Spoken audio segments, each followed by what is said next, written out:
Okay, happy Friday, everybody. Not so much for people that bought Nvidia this morning, but so I want to go through this. So it was just yesterday, I actually into this morning.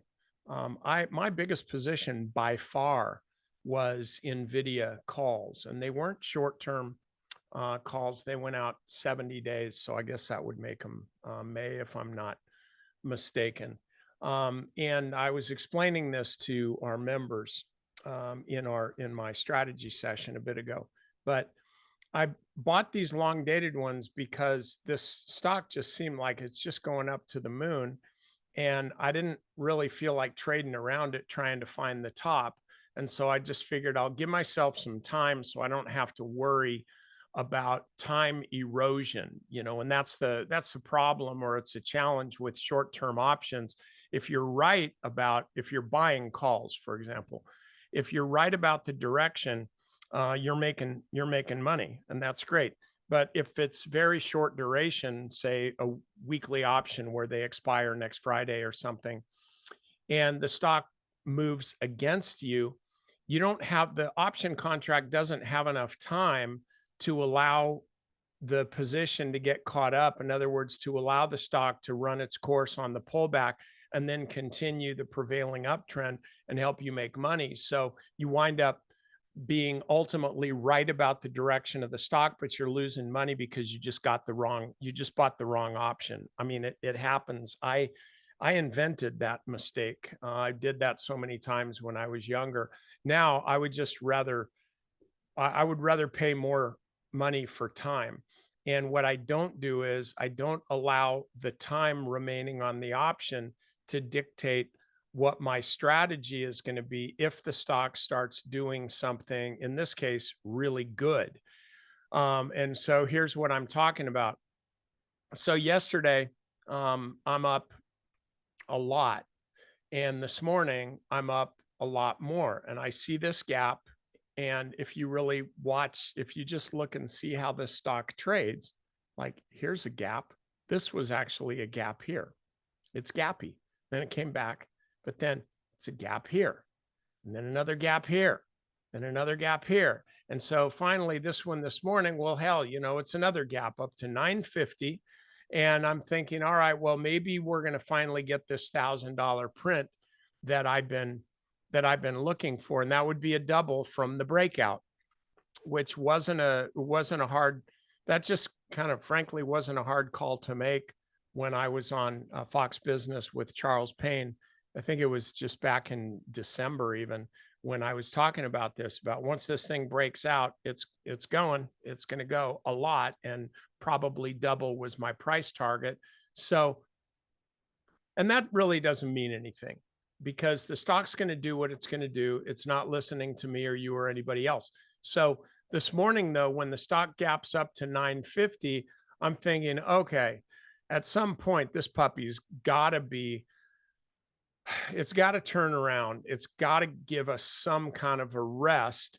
And why not when the stock gets close to $1,000? Because this is the level where you're going to get so many limit sell orders of investors saying, okay, well, if the stock gets up to $1,000, I'll sell.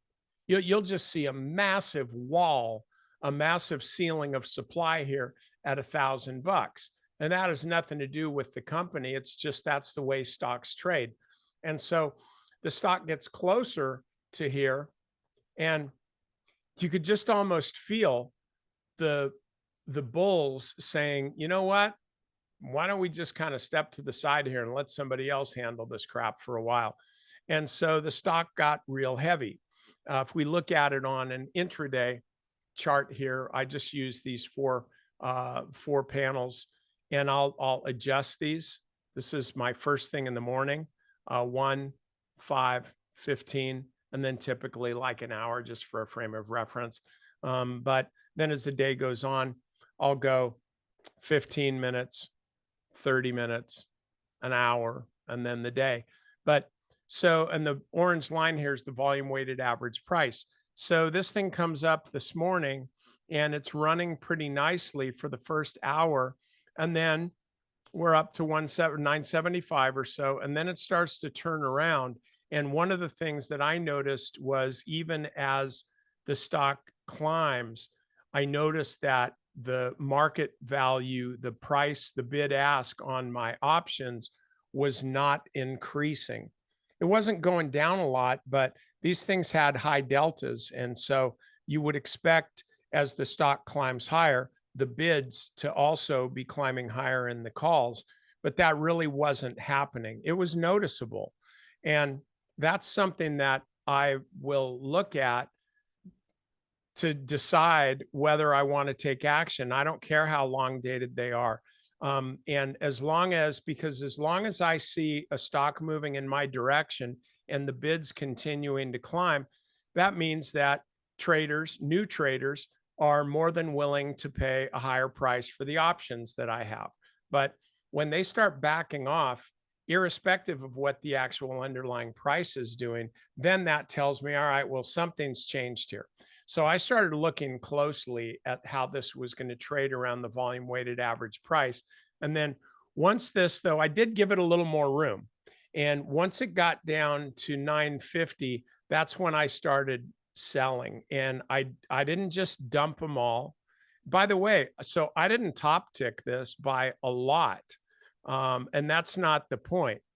I wasn't trying to top ticket. I was just trying to manage my risk of missing out on good upside. And if you even look, say, back here at how this traded yesterday, you'll see it also went up really nicely for the first hour of the day, just like this did.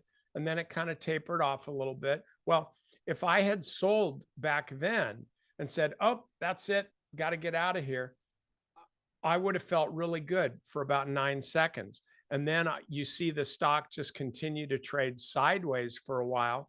And then as you get towards the end of the day, it's an uptick in buying, another sideways move. Not a big deal, but it's a deal. You could see it, and you could see the volume start to tick up. And then the stock gaps up, and we have a much nicer move even today. So sitting here just deciding, okay, this is the top. Every once in a while, you may get that right, but I think you'll find a lot of times that you wind up missing the last part of a move. So I just find that it's always better to go ahead and let the stock kind of run its course, try to sell a little bit on the way up. And I did not do that. I was tempted to do that yesterday, say like, gosh, I really got a pretty big position here. Maybe I'll take a little off going into the close. And then I just decided, looked at it, I thought about it. So it's not like I forgot about it, but I just looked at it and went, I think I'm going to let it run, but I'll keep it on a tight leash on Friday, which was today. So then stock starts rolling over, falls underneath the volume weighted average price. I'm thinking, okay, it's Friday.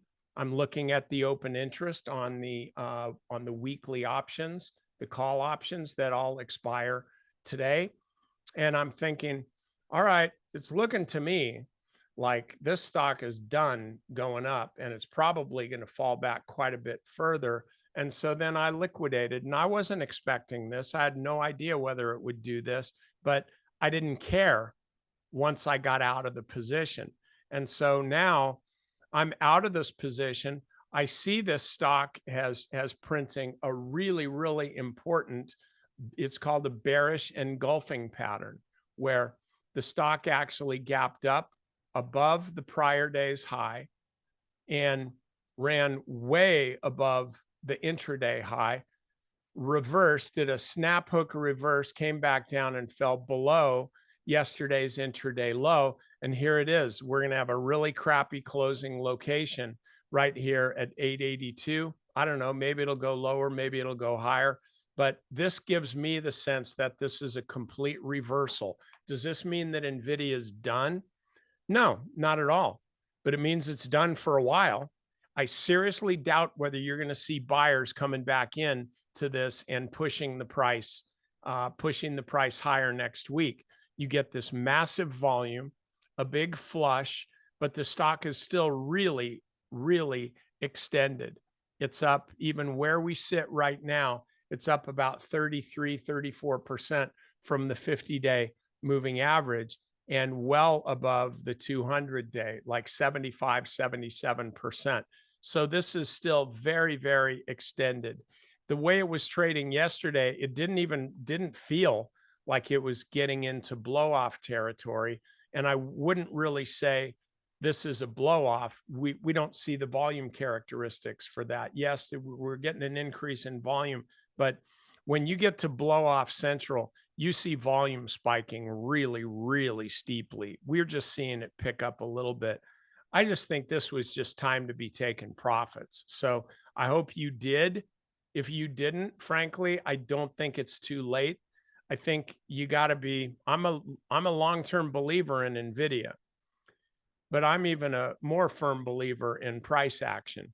And while this is looking really, really nice, I do think that it's going to rest here a little bit and give us a better chance to get a better entry sometime over the next few weeks. Oh, and by the way, now, NVIDIA is a huge part of the SMH, the semiconductor index. But when I see the whole industry flopping around like this, I see NVIDIA doing that.